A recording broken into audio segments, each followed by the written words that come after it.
Chapter 9, the family afterward. We just finished the chapter to wives. Now we're going to talk about the family. And I think you're going to gain a lot of information from this chapter about what alcoholics should, or as families, and should not do. Our women folk have suggested certain attitudes a wife may take with a husband who is recovering. Perhaps they created the impression that he is to be wrapped in cotton wool and placed on a pedestal. Successful readjustment means the opposite. All members of the family should meet upon the common ground of tolerance, understanding, and love. This involves a process of deflation. The alcoholic, his wife, his children, his in-laws, each one is likely to have fixed ideas about the family's attitudes toward himself or herself. Each is interested in having his or her wishes respected. We find the more one member of the family demands that the others concede to him, the more resentful they become. This makes for discord and unhappiness. And one of the first things it's telling the family in here is don't place demands upon each other and create resentments. Why? Resentments is the number one offender. It may get the alcoholic drunk. And why? Is it not because each wants to play the lead? Is not each trying to arrange the family to show to his liking? Is he not unconsciously trying to see what he can take from the family rather than give? That's exactly what we covered on page 62. Cessation of drinking is but the first step away from a highly strained abnormal condition.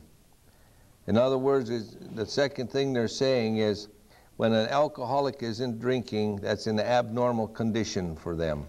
They only feel normal when they have alcohol in their system. A doctor said to us, years of living with an alcoholic is almost sure to make any wife or child neurotic. The entire family is to some extent ill. The second thing you can put down there is this is a family disease. Let families realize as they start their journey that all will not be fair weather. Each in his turn may be footsore and may struggle. There will be alluring shortcuts and bypaths down which he may wander and lose the way. Suppose we tell you some of the obstacles a family will meet. Suppose we suggest how we may be avoided, even converted to good use for others. The family of an alcoholic longs for the return of happiness and security. They remember when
All right, we're going into the last chapter that we're going to be doing in this big book seminar.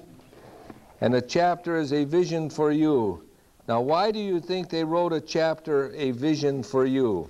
When was this book started being written? 1937 by 40 people. When it's printed, it's 1939, and there are 100 sober alcoholics. All they have now is 100 people between Akron, Cleveland, and New York, generally, three areas. And they have a book that is published. And it's not like Alcoholics Anonymous is today. What their vision is a vision for you, as they're looking down the road and they're hoping to have what we have today. See? What did I hear last night? There's something like 900 groups just in Cleveland. No, that's far beyond their expectations. So a vision for you is really their dream of what Alcoholics Anonymous can become. And here's what they write. For most normal folks, drinking means conviviality, companionships, and colorful imagination. It means release from care, boredom, and worry. It is joyous intimacy with friends and a feeling that life is good. But not so with us in those last days of heavy drinking. The old pleasures were gone. This is what they're speaking about when they say, if you still think there's a giggle in a bottle, you're going to get it. When alcoholism becomes an illness and liquor a pain, you're going to know exactly what they're writing in this paragraph. They were but memories. Never could we recapture the great moments of the past. There was an insistent yearning to enjoy life as we once did, and a heartbreaking obsession that some new miracle of control would enable us to do it. There was always one more attempt and one more failure. The less people tolerated us, the more we withdrew from society, from life itself. As we became subjects of King Alcohol, shivering denizens of his mad realm, the chilling vapor that is loneliness settled down. It thickened, ever becoming blacker. Some of us sought out sordid places, hoping to find understanding, companionship, and approval. Momentarily we did, then would come oblivion and the awful awakening to face the hideous four horsemen: terror, bewilderment, frustration, despair. Unhappy drinkers who read this page will understand. Anybody who's suffering from their addiction is going to understand what they're saying. But if you giggle about it and you think there's fun in using, you don't understand what they're saying here. This life will seem boring and dull to you. Now and then a serious drinker, being dry at the moment, says, I don't miss it at all, feel better, work better, having a better time. As ex-problem drinkers, we smile at such a sally. We know our friend is like a boy whistling in the dark to keep up his spirits. He's trying to convince himself of this. He fools himself. Inwardly, he would give anything to take a half-dozen drinks and get away with them. He will presently try the old game again, for he isn't happy about his sobriety. He cannot picture life without alcohol. Someday he will be unable to imagine life either with alcohol or without it. Then he will know loneliness as such as few do. He will be at the jumping off place. He will wish for the end. About 4 of us were writing to a meeting years ago, and the topic of conversation was the problems created by drinking. And one fellow said, if I could go out drinking tonight and know that I wouldn't go to jail, lose my job, and get divorced or end up beat up and sick, I would go out tonight. And the other 2 fellows seemed to join him. And I'm in the process of building a new way of life, and I'm not saying too much. And he said, how about you, Bill? I said, I don't think so. They said, you mean to tell me if you could drink and not have the problems you had because of alcohol previously, you wouldn't go out drinking? I said, I don't think so. They said, why not? I said, I am so happy with the way my mind is functioning today and the way that I feel. I would be afraid, even if it didn't cause a problem, that alcohol would affect that. That's what this program has to offer. Until you experience it, you can't believe it. But if you do want it, and you put forth the effort, it's going to occur. Believe me. I tell people, there's no way in the world anybody could tell anyone sitting in this room, male or female, where your life is going to go as a result of working these steps in your life. Any more than I knew where my life was going to go. You people haven't heard my whole story. But I'll tell you this much. I will guarantee each and every individual in this room, excluding not a single one, I will tell you where your life is going to go if you go back to using. I tell you what's going to happen to you. You're either going to die, go nuts, or go to jail, or live a life of misery. And maybe one day, 10 years from now, you come back and say, if only I had. Listen to the speakers who relapse. I wish I had listened the first time. You're not different than them. That's the last lecture I'm giving. We have shown you how we got out from under. You say, yes, I'm willing, but am I to be consigned to a life where I shall be stupid, boring, and glum? And some people are stupid, boring, and glum, not even because of alcohol. Like some righteous people I see, I know I must get along without liquor, but how can I? Have you a sufficient substitute?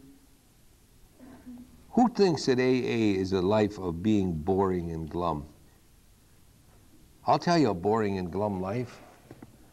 5:30 in the morning you awaken and you walk 2 blocks away from your home and you go to a bar room and you sit on the bar stools where all the other people are either coming from or going to work, and you're begging for a drink to the barmaid. And the owner of the bar comes by and says, when I see a young man like you in here begging for booze, I'm sorry I bought into the bar business. Please don't give me a lecture, give me a drink. No more credit, no more money. To do everything possible to get drink, to hang around a bar room all day and be a hanger-on, a sponge some people call it, and do odd chores around there, not to take money home to buy clothes or anything, just to drink. And then go home and maybe sleep a couple hours in the afternoon and come back and start the process all over again. You think that's a happy way of life? It happened. Yes, there is a substitute, and it is a vastly more than that. It is a fellowship in Alcoholics Anonymous. There you will find release from care, boredom, and worry. Your imagination will be fired. Life will mean something at last. The most satisfactory years of your existence lie ahead. Thus we find a fellowship, and so will you. How is this to come about, you ask? Where am I to find these people? Why do you think they're asking, where am I to find these people? This book might be out in Washington State someplace.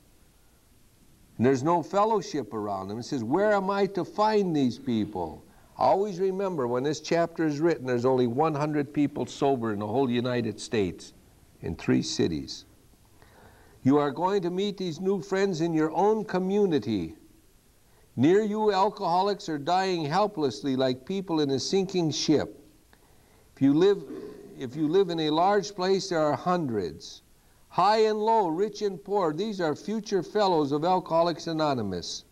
Among them you will make lifelong friends. You will be bound to them with new and wonderful ties, for you will escape disaster together, and you will commence shoulder to shoulder your common journey. And you will know what it means to give of yourself that others may survive and rediscover life. You will learn the full meaning of love thy neighbor as thyself. It may seem incredible that these men are to become happy, respected, and useful once more. How can they rise out of such misery, bad repute, and hopelessness? The practical answer is that since these things have happened among us, they can happen with you. See the hope they're presenting to people reading this book? Should you wish them above all else and be willing to make use of our experience, we are sure they will come. The age of miracles is still with us. Our own recovery proves that. Our hope is that when this chip of a book is launched on the world tide of alcoholism, defeated drinkers will seize upon it to follow its suggestions. Can we read that again? Let's all read those 3 lines together. Our hope is that when this chip of a book is launched on the world tide of alcoholism, defeated drinkers will seize upon it to follow its suggestions.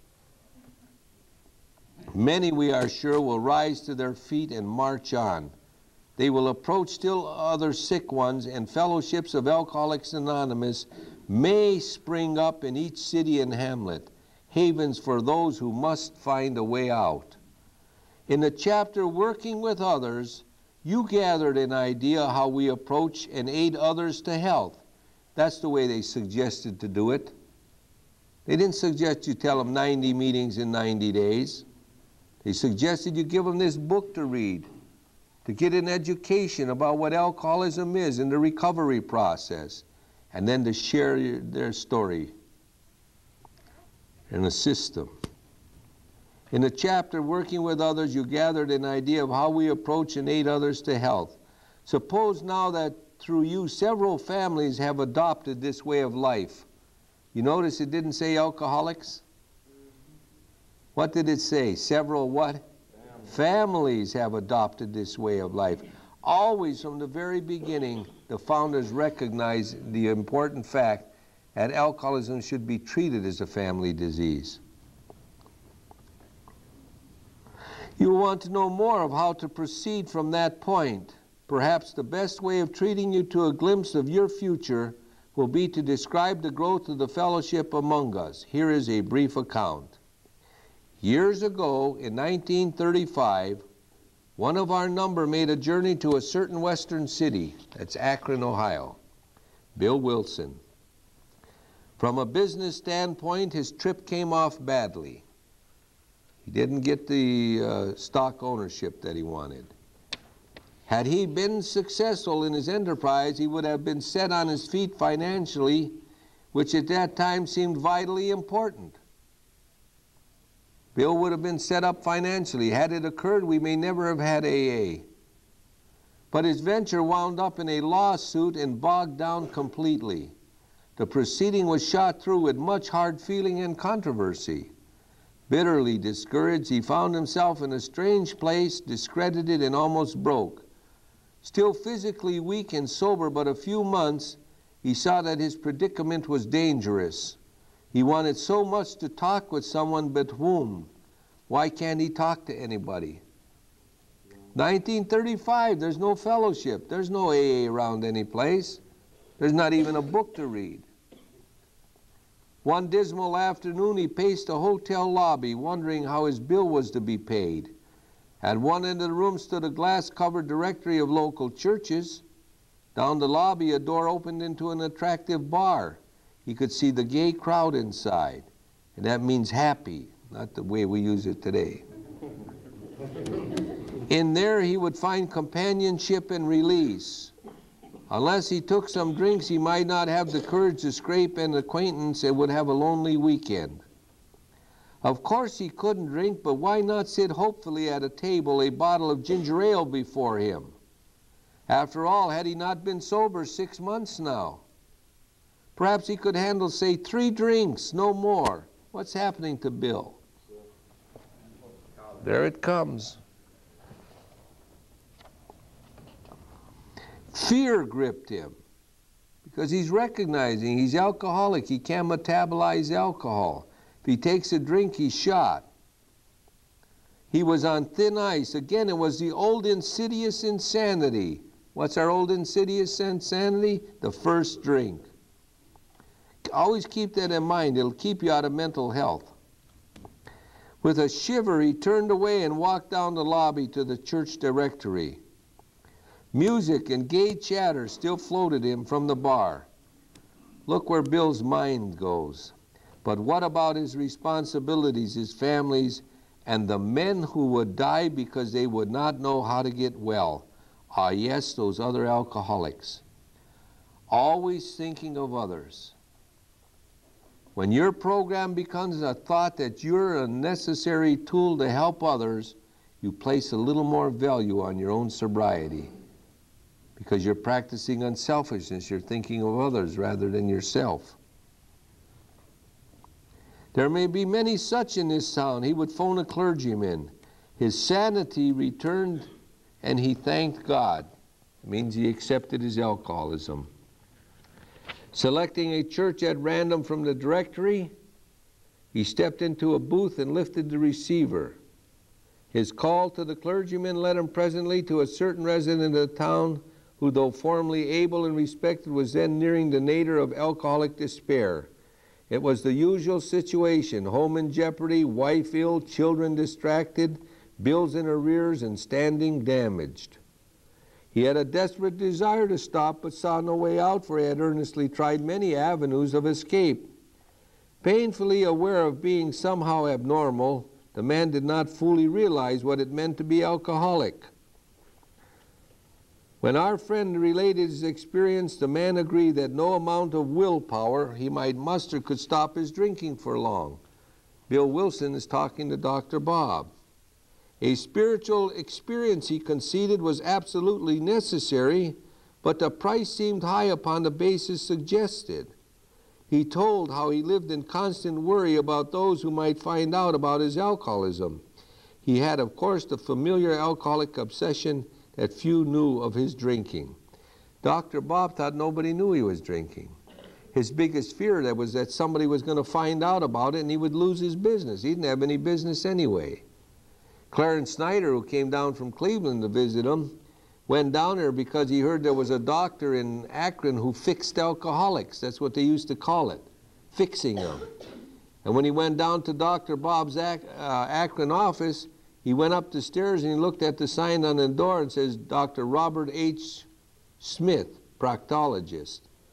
And he looked at that and he thought, what the heck, he tried everything else, that might work. You know what a proctologist is, don't you? Yeah.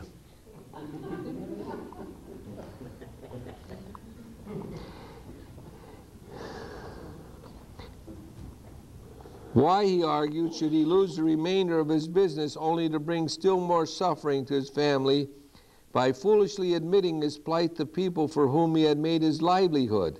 He would do anything, he said, but that. Dr. Bob was trying to hide his alcoholism. He didn't want anybody to know about it, and part of the program that Bill was talking about was amends. And Bob did not want to do this. He just wanted to quit drinking. He did not want to work the steps. I'm bringing that out because it's going to skim over this and we'll go into detail as to what happens to Bob. Being intrigued, however, he invited our friend to his home. Sometime later, and just as he thought he was getting control of his liquor situation, he went on a roaring bender. It was the time to go to Atlantic City to the medical convention he attended every year. And his wife, Ann, did not want him to go because every time he went to that medical convention, he got bombed. And Bill Wilson said if he's alcoholic, he should go because we have to find out if he's sincere or not. And Dr. Bob went to the medical convention, never attended one session. He got drunk, ended up in Medina over his secretary's home, and she brought him back to Akron. And it says for him, this was the spree that ended all sprees. This was the last drink that Bob had. It was June 10th, 1935. They call it Founders Day. He saw that he would have to face his problems squarely that God might give him mastery. One morning, he took the bull by the horns and set out to tell those he feared what his trouble had been. He found himself surprisingly well received and learned that many knew of his drinking. Stepping into his car, he made the rounds of people he had hurt. He trembled as he went about, for this might mean ruin, particularly to a person in his line of business. One morning he started out, and now when does he come home? At midnight. He spent a whole day doing this. At midnight he came home exhausted but very happy. He has not had a drink since. He went through the program in a day. He has not had a drink since. As we shall see, he now means a great deal to his community, and the major liabilities of 30 years of hard drinking have been repaired in 4. The reason they wrote the big book of Alcoholics Anonymous is so that over the years the message that AA had would not get garbled. If you do not get the message from the book of Alcoholics Anonymous, you are getting a garbled message. Get that clear in your mind and stay away from those who will intimidate you and try to make you feel unhappy because you are reading the big book. You don't get drunk because you read the big book. You do not get drunk because you read the big book. You get drunk because you read the big book and don't follow what's in it. You don't get drunk because you read the book and follow the steps. You get drunk because you read the book and you don't follow the steps. Got to keep that clear. A person who goes to a traffic bureau to get a license and gets all the pamphlets on how to pass the test, and after he reads all the pamphlets and he goes out and violates every traffic law, does he lose his license because he read the pamphlet? He didn't follow what was in it, right? He didn't follow the traffic laws. That's why he loses his license. Man doesn't get drunk because he gets into the program. He gets drunk because he doesn't follow the program. But life was not easy for the two friends. Plenty of difficulties presented themselves. Both saw that they must keep spiritually active. How did this first warning say? If we don't practice unselfishness and carry the message to other alcoholics, we'll shut ourselves off from the sunlight of the Spirit and we will drink. We grow spiritually by active appreciation, helping other alcoholics. One day they called upon the head nurse of a local hospital. They explained their need and inquired if she had a first-class alcoholic prospect. She replied, "Yes, we've got a corker. He's just beaten up a couple of nurses. Goes off his head completely when he's drinking. But he's a grand chap when he's sober, though he's been in here 8 times in the last 6 months. He's been where? In a hospital. I understand he was once a well-known lawyer in town, but just now we've got him strapped down tight." Here was a prospect, all right, but by the description none too promising. The use of spiritual principles in such cases was not so well understood as is it now. I doubt that, but it's becoming prevalent again. Spirituality is becoming more prevalent in AA, believe me. I can see the changes in people. I hear a lot of old-timers being ostracized simply because of the fact they won't talk big book and steps. People drifting to those who do, and they recognize it also. You heard a man here the first night of the program. It took 12 years, never talked about big book and steps. See? But one of the friends said, "Put him in a private room, we'll be down." 2 days later, a future fellow of Alcoholics Anonymous stared glassily at the strangers beside his bed. "Who are you fellows?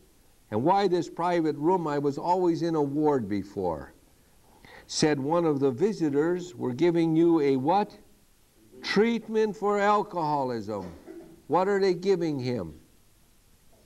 There is no 12 steps at this time.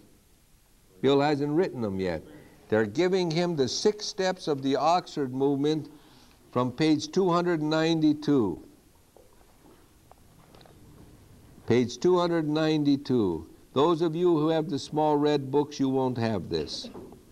Wednesday, in Dr. Bob's afternoon off, he had me down to the office and we spent 3 or 4 hours formally going through the 6-step program as it was at that time. The 6 steps were complete deflation, that's powerlessness, dependence and guidance from a higher power, moral inventory, confession, restitution, and continued work with other alcoholics.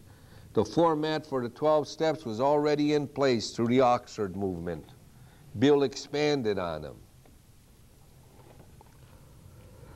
Hopelessness was written large on the man's face as he replied, "Oh, but that's no use. Nothing would fix me. I'm a goner. The last 3 times I got drunk on the way home from here. I'm afraid to go out the door. I can't understand it." This man's name is Bill Dotson, the 3rd member of Alcoholics Anonymous. For an hour, the 2 friends told him about their drinking experiences. Over and over he would say, that's me, I drink like that. The man in the bed was told of the acute poisoning from which he suffered, how it deteriorates the body of an alcoholic and warps his mind. There was much talk about the mental state preceding the first drink. You see, they used to consider it poison. Why do they call it poison? When you're poisoned, what is that? It's toxic. When you're intoxicated, you're in a toxic condition. Poison, alcohol poisoning. Yes, that's me, said the sick man, the very image. You fellas know your stuff all right, but I don't see what good it'll do. You fellas are somebody. I was once, but I'm a nobody now. From what you tell me, I know more than ever I can't stop. At this, both the visitors burst into a laugh. Said the future fellow anonymous, damn little to laugh about I can see. The two friends spoke of what? Their spiritual experience, and told him about the course of action they carried out. He interrupted. I used to be strong for the church, but that won't fix it. I prayed to God on hangover mornings and sworn that I'd never touch another drop. 9 o'clock I'd be boiled as an owl. Next day found a prospect more receptive. They dropped the program off to him. The guy laid around there at night, and the next day he's a little more receptive. Why? He had been thinking it over. Have any of you people here in the rooms gotten together and thought over what was being said after you watched the basketball game? You're given an opportunity here to do something maybe you won't have a chance to do again in your life. A chance to discuss an issue which is killing you and the process of recovery. If you're sincere, you're not shy about these matters. Maybe you're right, he said. God ought to be able to do anything. Then he added, he sure didn't do much for me when I was trying to fight this booze racket alone. Came to believe that a power greater than himself could restore him to sanity. That's all he's saying there. The second step.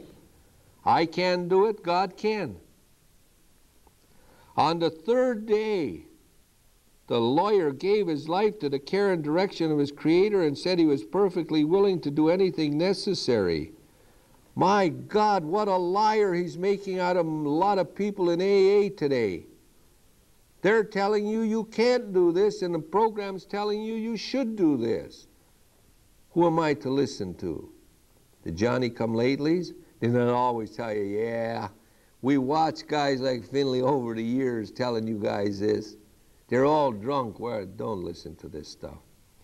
I told you, be aware that there's some people in this program who did not need the steps to recover. They were heavy drinkers. The fellowship is enough. They may kill you if you're a real alcoholic. And a real alcoholic is defined by the founders as an alcoholic who needs the steps and God in his life to overcome the obsession. You can't just not take the first drink. You need more.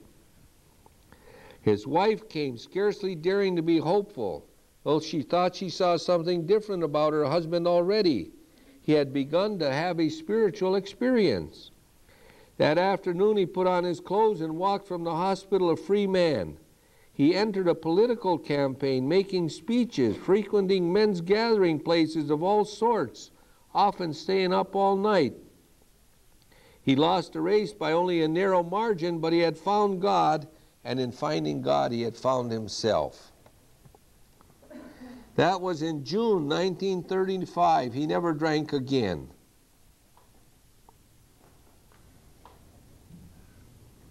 He too has become a respected and useful member of his community. He has helped other men recover and is a power in the church from which he was long absent. So you see, there were 3 alcoholics in that town who now felt they had to give to others what they had found or be sunk. What were they giving them? The fellowship? They were giving them the steps of the Oxford movement.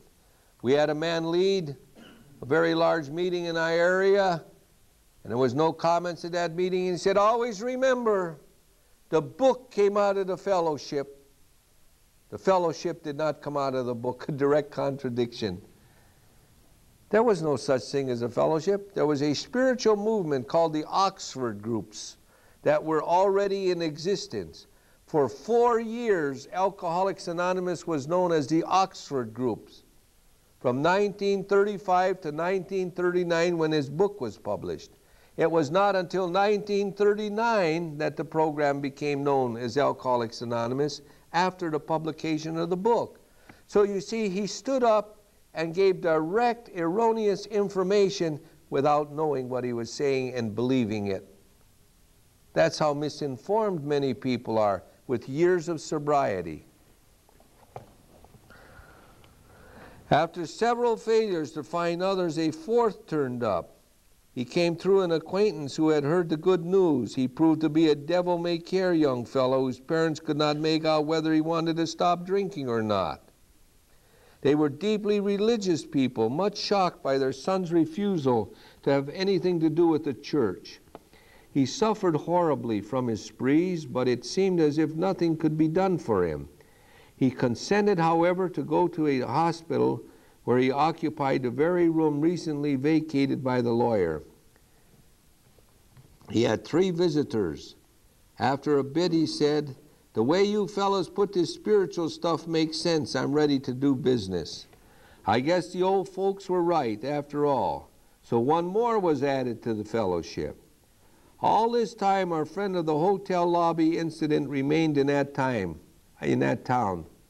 About 3 months, I think it was. Oh, next line says it. He was there 3 months. He now returned home, leaving behind his first acquaintance, the lawyer, and the devil-may-care chap. These men had found something brand new in life. Though they knew they must help other alcoholics if they would remain sober, that motive became secondary. It was transcended by the happiness they found of giving themselves for others. It made them happy. You do not experience that until you do it. They shared their homes, their slender resources, and gladly devoted their spare hours to fellow sufferers. They were willing by day or night to place a new man in a hospital and visit him afterward. How come these early founders were always talking about putting people in hospitals, and today they say don't put them in? Because when a guy's in a hospital, you get a chance to give him the program, the authentic version.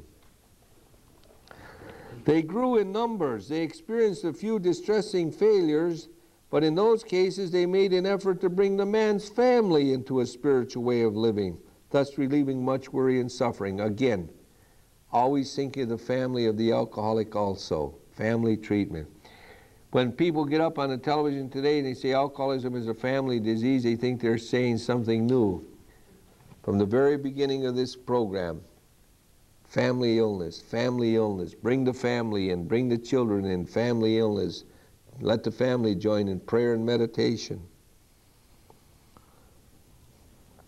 A year and 6 months later, these 3 had succeeded with 7 more. In 18 months, they had 10 people, 10 members.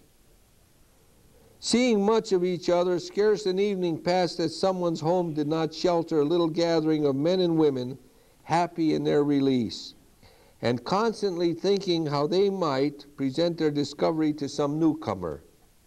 In addition to these casual get-togethers, it became customary to set apart one night a week for a meeting to be attended by anyone or everyone interested in a spiritual way of life. They had an open meeting. See, they started open meetings. Anyone or everyone. Aside from fellowship and sociability, the prime object was to provide a time and place where people might bring their problems. Now, if your group is a place where you bring your problems, all right, and your worries and your questions, and that's what's occurring at your group, you are unique today. Because most groups that you go to are talking football and baseball and basketball and golf and picnic and dance. And they come to a meeting and they sit down and a new man comes in and they really treat him nice. Is there anyone here for the first time tonight? Yes, he raised his hand. Everybody applauds for him, and that night they go home. The guy said, what did I raise my hand for? Just for the applause, right? That's the time that group should converge upon that man and say, look, we have a program of recovery here, may we help you? That's why you're asking for the new man.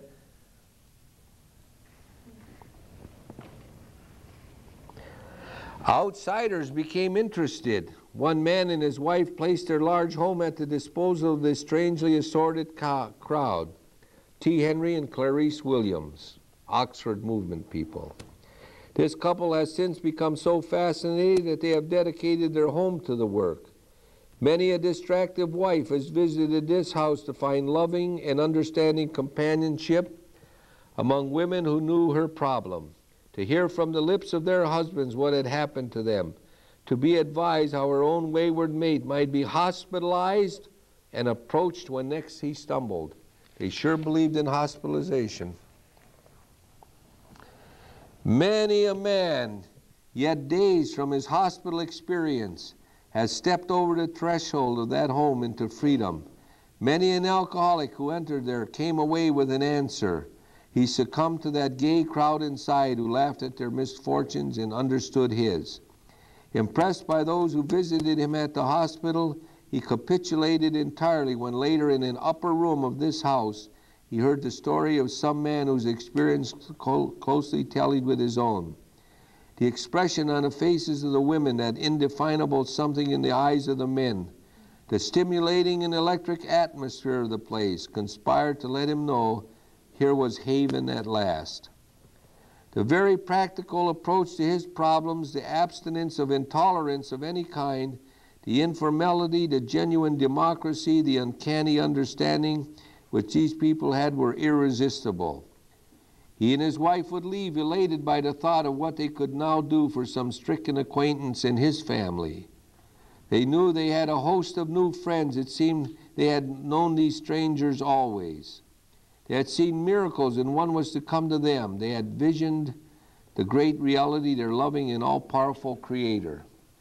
Now this house will hardly accommodate its weekly visitors, for they number 60 or 80 as a rule. Alcoholics are being attracted from far and near, from surrounding towns. Families drive long distances to be present. A community 30 miles away has 15 fellows of Alcoholics Anonymous. That's Cleveland. Being a large place, we think that someday its fellowship will number many hundreds. But life among alcoholics is more than attending gatherings and visiting hospitals. It's more than just that. Cleaning up old scrapes, helping to settle family differences, explaining the disinherited son to his irate parents, lending money and securing jobs for each other when justified. These are everyday occurrences. No one is too discredited or sunk too low to be welcomed cordially if he means business. Social distinctions, petty rivalries, and jealousies, these are laughed out of countenance. Being wrecked in the same vessel, being restored and united under one God, with hearts and minds attuned to the welfare of others. The things which matter so much to some people no longer signify much to them. How could they? You notice it says a lot of things that alcoholics did that AA say you're not supposed to do. We're not counselors. We don't go to the house. We don't get them jobs. We don't get them money. That's not the way it used to be. That's the guy taking care of his pocket. Under only slightly different conditions, the same thing is taking place in many eastern cities.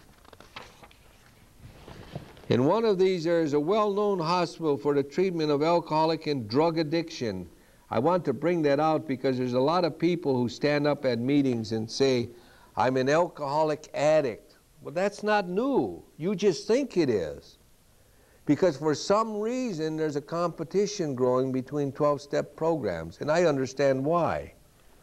Because some people who don't understand addiction now say, if you have a drug problem, we don't want you here. And they were here from the very beginning. What we're saying is, I can't use alcohol or any mind-altering chemicals. I had a drug problem. I had a gambling problem. Whether you believe it or not, I have a food problem. I had a nicotine problem. All right? And I like sex. This age is taking care of that one. What one do you want to hear about when I lead? What one do you want to hear about? You want me to start talking about the brand of cigarettes I smoked? You see what I'm saying? Don't create a controversy just because you want to be different. If you have alcohol in your life, all you have to say is, I'm an alcoholic, I can't use any alcohol or mind-altering chemicals. That's all they told me. But when there was a severe relapse in treatment centers, and everybody started questioning them, the treatment centers now started this. They started telling the people coming to their places, well, you just tell them AAs we're dealing with more problems than just booze. We got drugs that we're working with too, and it's worse. It's the same. An addiction is an addiction. If you use heroin, and you use cocaine, and you use marijuana, and you use alcohol, and you use gambling, and you use food, and you use something else, the process of recovery is the same, the 12 steps. We talk recovery, not problem. We understand what the problem is that affects us, but we must understand the recovery process also, and that's in the big book. You don't change the steps for one addiction to satisfy another addiction. The process is the same. You're going through a process to bring God into your life, who does for you what you cannot do for yourself. You're not going through the process to get rid of the chemical. You're going through the process to bring a power greater than yourself into your life, who does for you what you cannot do for yourself. Many of us have felt for the first time the presence and power of God within its walls. We are greatly indebted to the doctor in attendance there, for he, although it might prejudice his own work, has told us of his belief in ours. Every few days, this doctor suggests our approach to one of his patients. Understanding our work, he can do this with an eye to selecting those who are willing and able to recover on a spiritual basis. In other words, he has a very good intake and assessment eye. He doesn't take them for the buck. You're not going to do anything for a man who doesn't want to recover. That's why the judicial programs are so successful. That's why criminal justice programs are so unsuccessful. But we in AA, we don't criticize that. Because for every person who comes to us, no matter how he does, if he gets good sponsorship, his chances of overcoming his addiction greatly increase. I don't know. I think it's Dr. Silkworth, I'm not sure. Many of us former patients go there to help.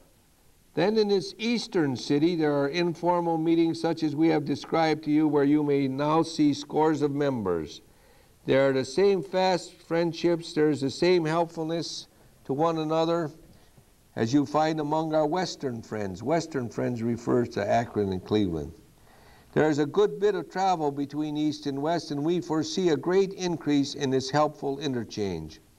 Someday, listen to this, someday we hope that every alcoholic who journeys will find a fellowship of Alcoholics Anonymous at his destination.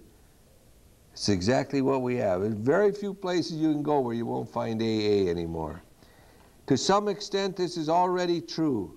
Some of us are salesmen and go about. Little clusters of 2s and 3s and 5s of us have sprung up in other communities through contact with our 2 larger centers. Those of us who travel drop in as often as we can. This practice enables us to lend a hand at the same time avoiding certain alluring distractions of the road about which any traveling man can inform you. Now, I travel a lot and I don't know what they're talking about.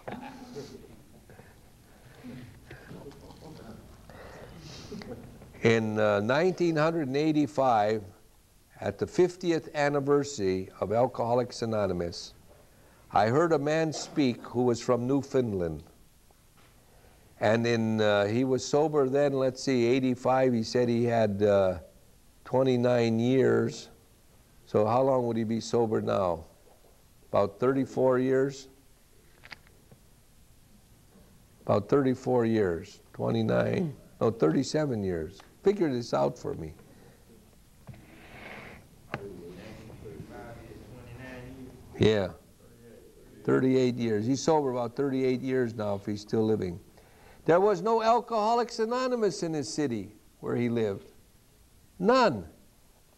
Maybe there wasn't any in Newfoundland if I heard him right. He went to the local library and he got a book, Alcoholics Anonymous. He read the book, followed directions, and sobered up. He was a speaker. The book got him sober. And today we hear people say it can't. The book did it and started AA in his community. It's still working. This was the first book that went, or first sponsor that went national. Bob and Bill didn't go knocking on doors all over the country.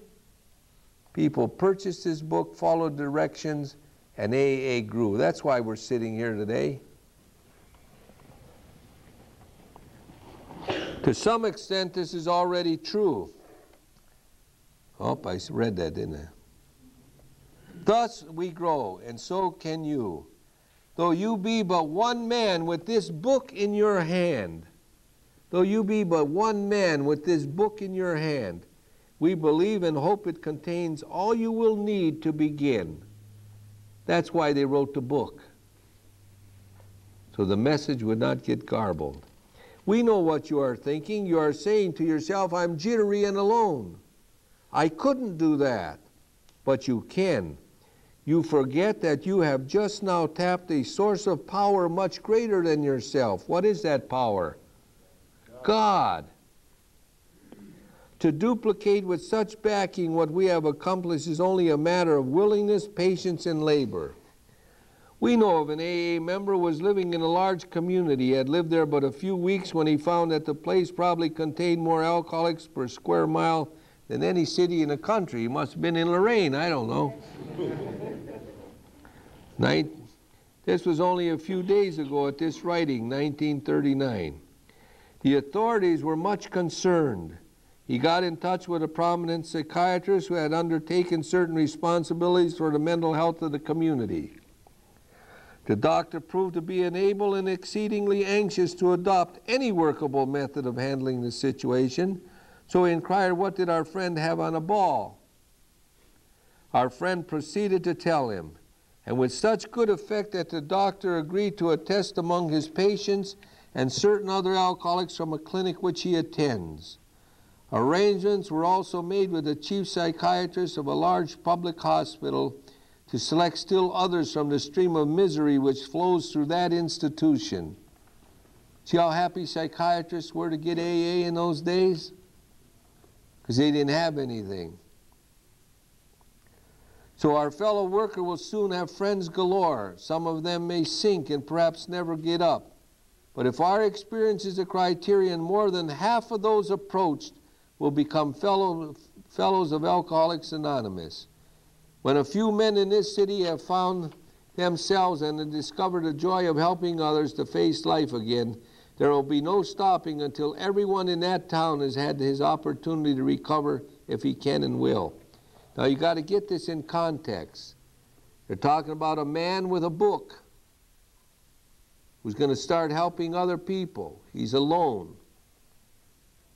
Still you may say, but I will not have the benefit of contact with you who write this book. We cannot be sure. God will determine that, so you must remember that your reliance is always upon Him. He will show you how to create the fellowship you crave. Now, the misinterpretation of this statement is because nobody reads the paragraph before this. And when you go to an AA meeting and they read this, our book is meant to be suggestive only. They only read that and leave you with the impression that this book is just a suggestion. You don't have to follow it. You must understand the paragraph previous to that. Still you may say, but I will not have the benefit of contact with you who write this book. We cannot be sure. God will determine that. So you must remember that your reliance is always upon Him. He will show you how to create the fellowship you crave. Who? God.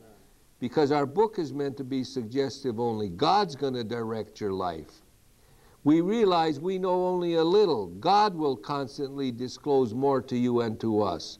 Ask Him in your morning meditation what you can do each day for the man who is still sick. Ask who? God. The answers will come if your own house is in order. And if your own house is in order and you're not talking with God, you're not going to get any progress. But obviously, underline this, but obviously, you cannot transmit something you haven't got. But obviously, you cannot transmit something you haven't got. See to it that your relationship with Him is right, and great events will come to pass for you and countless others. This is the great fact for us.